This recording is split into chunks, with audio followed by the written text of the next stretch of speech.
അപ്പം നമ്മോട് ഒരുത്തം പറയാം അത് വലിയൊരു ഓപ്പറേഷൻ വേണം, വലിയ സംഖ്യ വരും. അപ്പം എന്നോട് ആരോ പറഞ്ഞു ഇങ്ങനെ മാതാ അമൃതാമൻ്റെ ഒരു ഹോസ്പിറ്റലുണ്ട്, അവിടെ പോയാൽ ഫ്രീ ആയിട്ട് കിട്ടുന്ന പറഞ്ഞത്. ഞാൻ അവിടെ പോകാൻ ആലോചിക്കുകയാണ്. നമ്മളെന്ത് പറയും?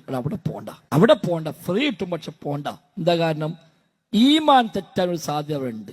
ചികിത്സയാണ് കിട്ടുന്നതെങ്കിലും അവിടുന്ന് ഓപ്പറേഷൻ കഴിഞ്ഞ് ഒരു മാസം അവിടെ കിടന്നൊക്കെ പോരുമ്പോഴേക്ക് ഒരു പക്ഷെ ഓൻ്റെ മനസ്സിൽ അമ്മയെപ്പറ്റി ചില വിശ്വാസമൊക്കെ ഉണ്ടാകാൻ അതൊരു കാരണമായി മാറും. അതുകൊണ്ട് തൽക്കാലം അവിടെ പോകണ്ടെന്ന് പറയും. സ്വാമി ശരണം. ചികിത്സ സൗജന്യമായി ലഭിക്കുന്ന അമൃതാനന്ദമയി ഹോസ്പിറ്റലിൽ പോകാൻ പാടില്ല എന്ന് ഒരു മുസ്ലിം നേതാവ് പറയുന്ന വാക്കുകളാണ് നിങ്ങളിപ്പോൾ കേട്ടത്.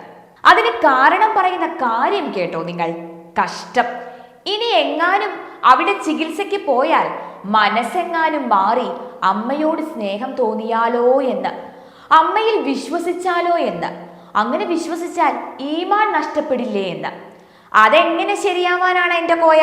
നിങ്ങൾ എന്താണ് ഇങ്ങനെ ബേജാറാകുന്നത്? നിങ്ങൾ എന്തിനാണ് ഇങ്ങനെ ബേജാറാകുന്നത്?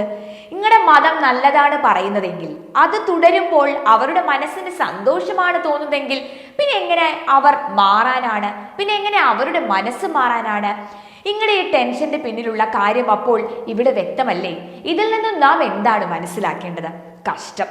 സൗജന്യമായി ചികിത്സ ലഭിക്കുന്നിടത്ത് പോലും പോവരുത് എന്ന് പറയുന്ന നിങ്ങളുടെ ആ മനസ്സുണ്ടല്ലോ, അസാധ്യം തന്നെ. അല്ല, അങ്ങനെയാണെങ്കിൽ ഒരു കാര്യം ചെയ്യൂ. നിങ്ങൾക്ക് നിങ്ങളുടെ കൂട്ടരെ ഒന്നും ഒരു ആശുപത്രിയിലും നിങ്ങൾ കൊണ്ടുപോകരുത്, സർജറിയും നിങ്ങൾ ചെയ്യിക്കരുത്. കാരണം അതെല്ലാം നിങ്ങൾക്ക് ഷിർക്കല്ലേ?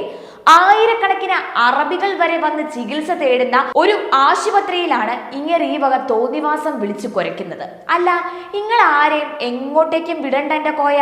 ചികിത്സ കിട്ടാതെ ചത്താലും നിങ്ങൾക്ക് കുഴപ്പമില്ലല്ലോ, നിങ്ങൾക്ക് ഈമാൻ കിട്ടുമല്ലോ. അപ്പോൾ കോയെ, ഹൈന്ദവർ ഇതുപോലെ ആരെയും പ്രലോഭിപ്പിച്ച് ധർമ്മത്തിൽ ചേർക്കുന്നുമില്ല, ചേർക്കുന്നവന് കൂലിയും വാഗ്ദാനം ചെയ്യുന്നുമില്ല. നിങ്ങൾ ഇങ്ങനെയൊക്കെ ചെയ്തു കൂടുന്നത് കൊണ്ടാണ് ഇമാതിരി ബേജാറ് നിങ്ങൾക്ക് ഇങ്ങനെ വന്നുകൊണ്ടിരിക്കുന്നത്.